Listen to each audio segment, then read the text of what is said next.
Shalom Bapak Ibu, saudara-saudari yang terkasih dalam Tuhan kita Yesus Kristus.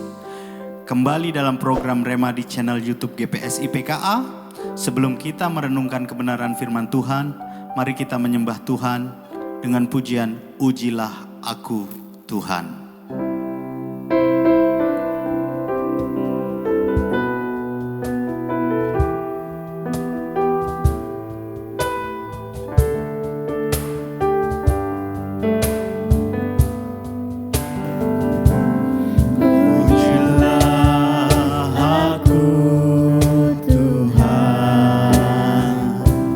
Cobalah aku Tuhan.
Shalom, salam jumpa Bapak Ibu Saudara yang dikasihi Tuhan dalam acara Rema hari ini. Tema hari ini, sudahkah Yesus lahir di hatiku? Apa buktinya? Sebelumnya mari kita bersatu hati dalam doa. Kita berdoa. Bapa, kami bersyukur kalau pada saat ini kami akan merenungkan satu bagian firman Tuhan yang paling mendasar dalam kehidupan orang percaya.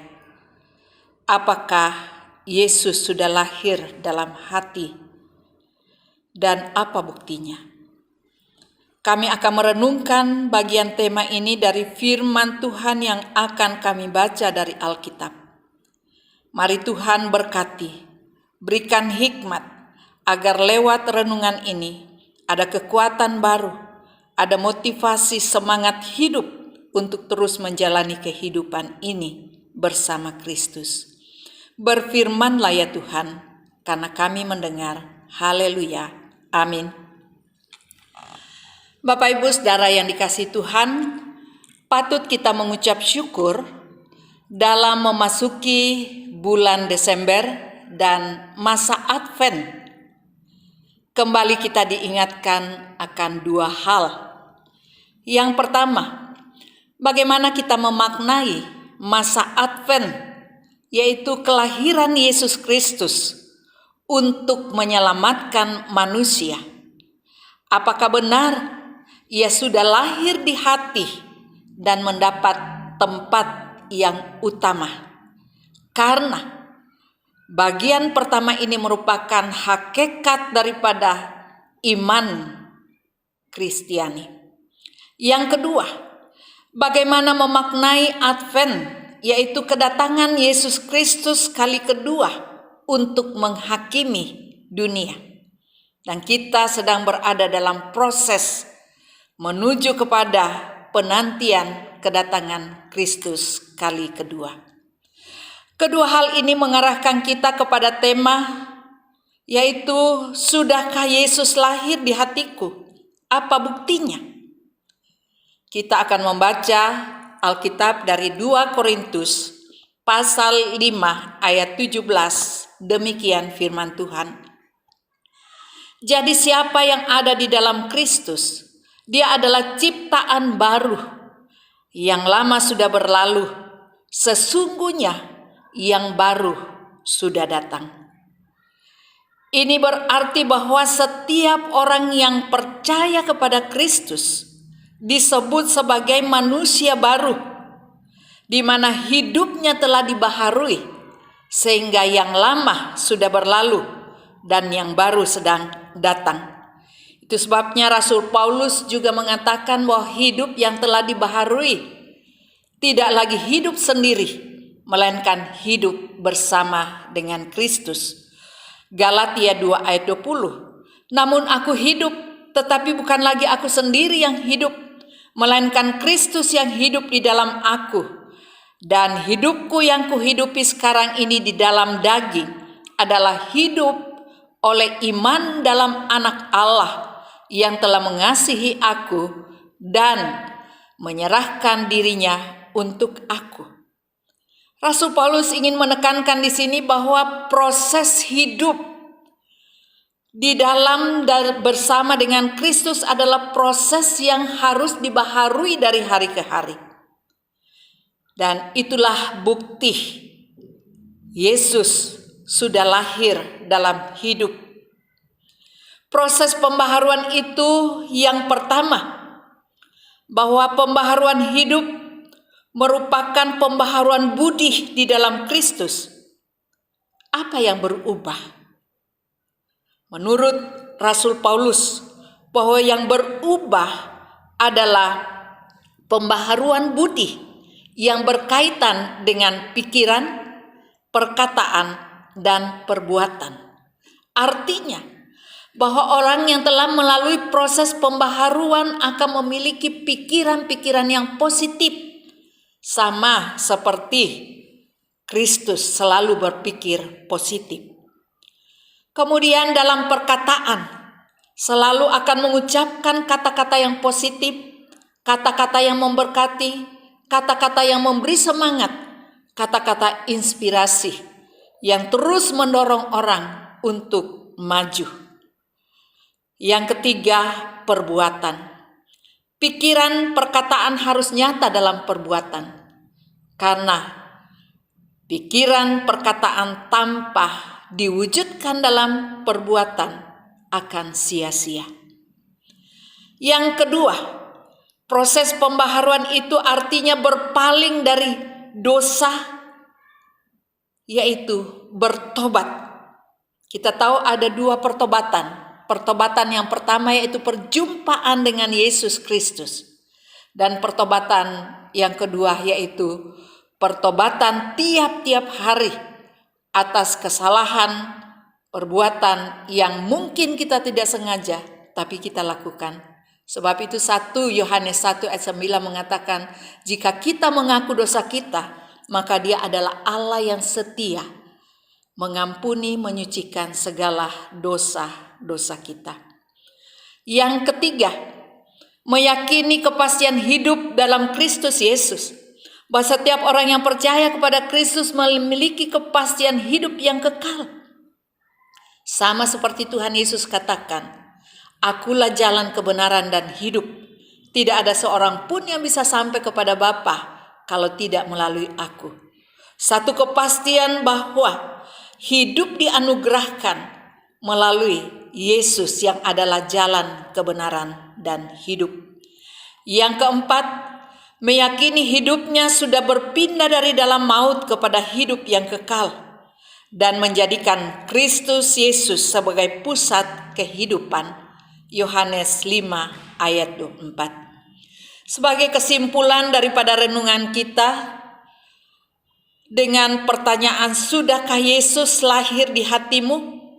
Hendaknya kita jawab, iya, Yesus sudah lahir di hatiku.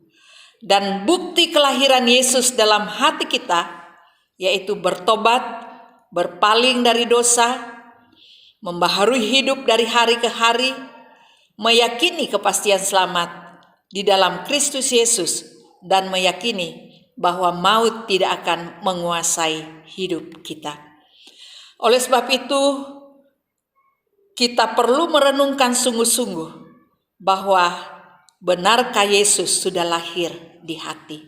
Kalau belum, undanglah Yesus Tuhan dan Juru Selamat masuk ke dalam kehidupanmu. Terima Dia sebagai Tuhan dan Juru Selamat, karena hanya Yesus dan oleh kuasa Roh Kudus yang dapat menyelamatkan manusia yang percaya kepadanya. Salam, Tuhan memberkati. Mari kita bersatu dalam doa.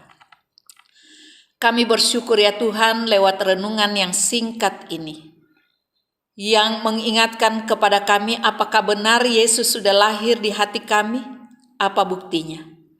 Kami sudah merenungkan apa yang disampaikan tentang kedua makna itu.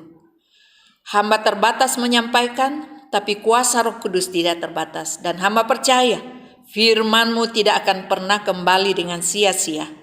Akan memberkati setiap saudara, Bapak, Ibu yang sudah mendengar renungan ini. Terpujilah nama Tuhan Yesus. Haleluya. Amin.